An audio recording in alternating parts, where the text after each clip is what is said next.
All right, hello everyone. This is Phil Leitz of Arids Only, and that's a feisty Uromastyx Thomasi right there. I am going to be making some videos. I want to do a sexing video for each species of Uromastyx that I work with anyway, and it'll hopefully be helpful for people learning how to sex Uromastyx of any species.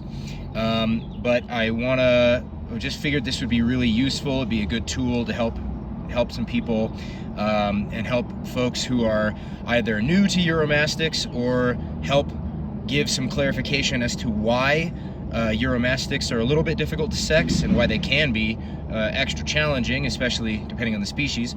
So to start with, I'm going to do a video here with Uromastyx Thomasi. So let me just give a few let me just show you how to sex these, and then there's a few things I want to talk about on top of that. So these are 2021 hatch Thomasi. This is a female, this is a male right here, okay? And let's start with the female because I think this will be the most beneficial. So if we start here with her, I'm just going to take a look at her body type. She's relatively slender, but that's not necessarily at all indicative of female. Gonna look at her chin, which has some color here. Both sexes can have color under their chin. Aha, these are the femoral pores here. Right here, the row of pores that run across the thigh, right here. Those are femoral pores. Now, these are not a perfect indicator of sex. Whoa. Okay, crazy thing, but they are a they are a useful and helpful tool to help determine sex. So this is the females, right?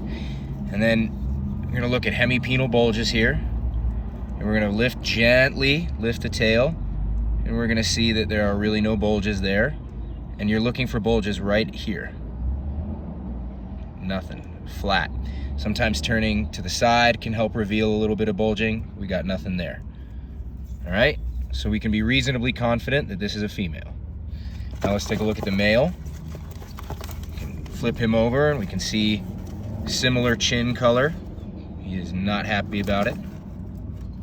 And then we can see, whoa, hey buddy, calm down.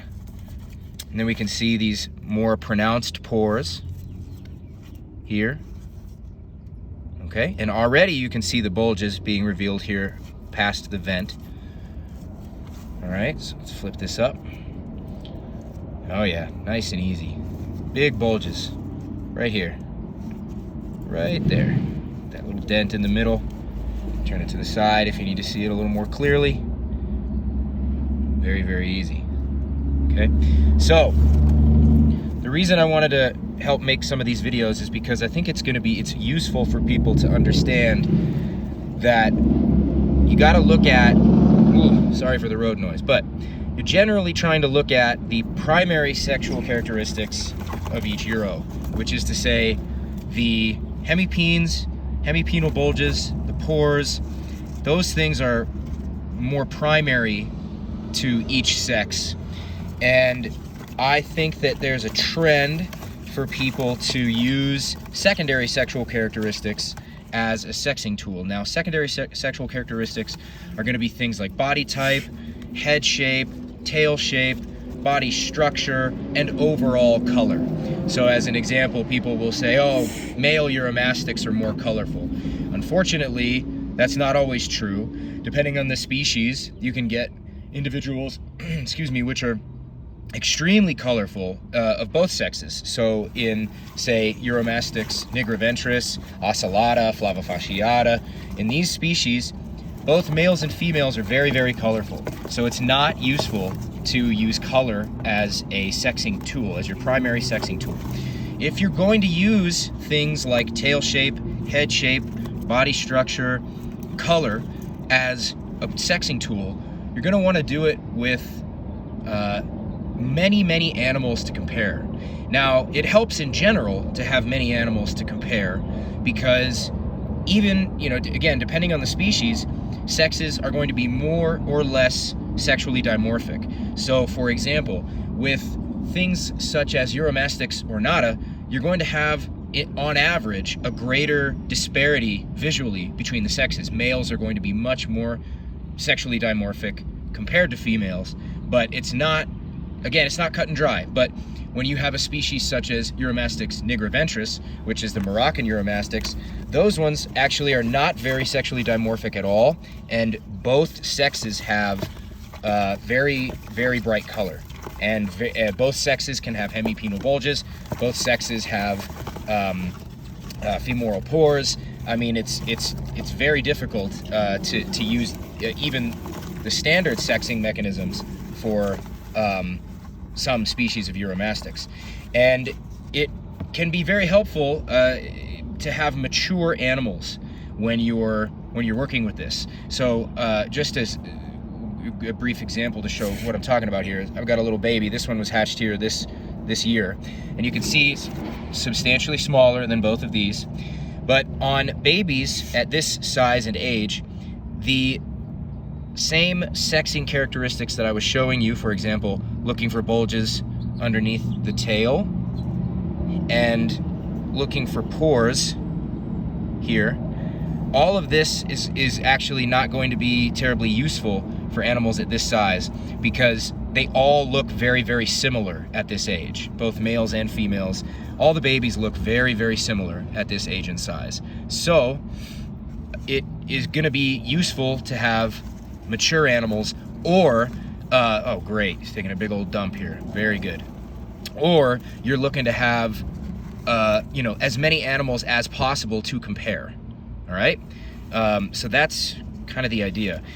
One of the reasons I don't like using those secondary sexual characteristics that I mentioned before, such as head shape, body structure, color, is because these things are subject to change.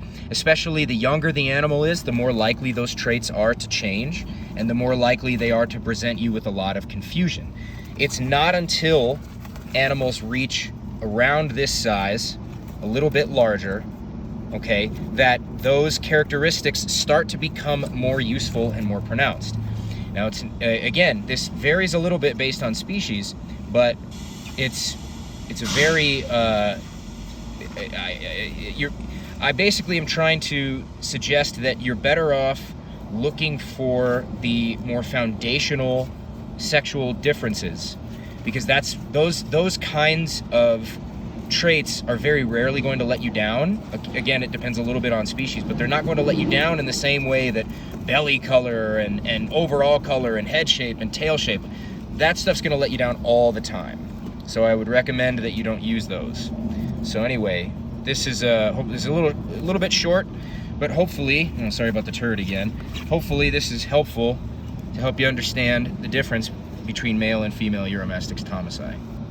Okay? Now, it doesn't mean that animals that have bulges are always male. That's not true either. Sometimes females can have light hemipenal bulging. Sometimes males can have very mild hemipenal bulging. Hey, no, you can't mate with her. You're too young. And sometimes females can have a lot of color, can have very wide heads. The tail shape, this is a great example. People will very often say, oh, the more paddle-shaped tail, like the male here on the right, is more indicative of females, and this more slightly longer, more pointy, arrow-shaped tail is indicative of males. But that's obviously not true. As you can see here, this is a female and this one's a male. So those kinds of traits are just too variable and are just not terribly useful for sexing, unless you have a huge number to compare with and unless you have a lot of experience. It also helps to get the animal in hand. Okay, so it's that's very clear hemipenal bulging there, nice large pores. If the animal had the same size pores but no hemipenal bulging, I would be very confident that it is a female. If the animal had small pores but the same level of hemipenal bulging and the other characteristics such as more color and a wider head, then I would be more confident that it's still a male, even though it doesn't have massive pores. Some of that can be individual, some of it can be maturity based. And then last but not least, you can also, if you're very curious, if you have multiple animals, you can always introduce two animals and try to see how what their reaction is to one another. Because if you get, if it's two males, you're very likely to get fighting. If it's a female and a male, you're very likely to get mating behavior and usually a rejection from the female. But again, that's also not always perfect, because sometimes two females will fight, sometimes a very aggressive female or a very aggressive male will just fight with a female, so it tends to be really variable. Anyway, I hope this video was helpful.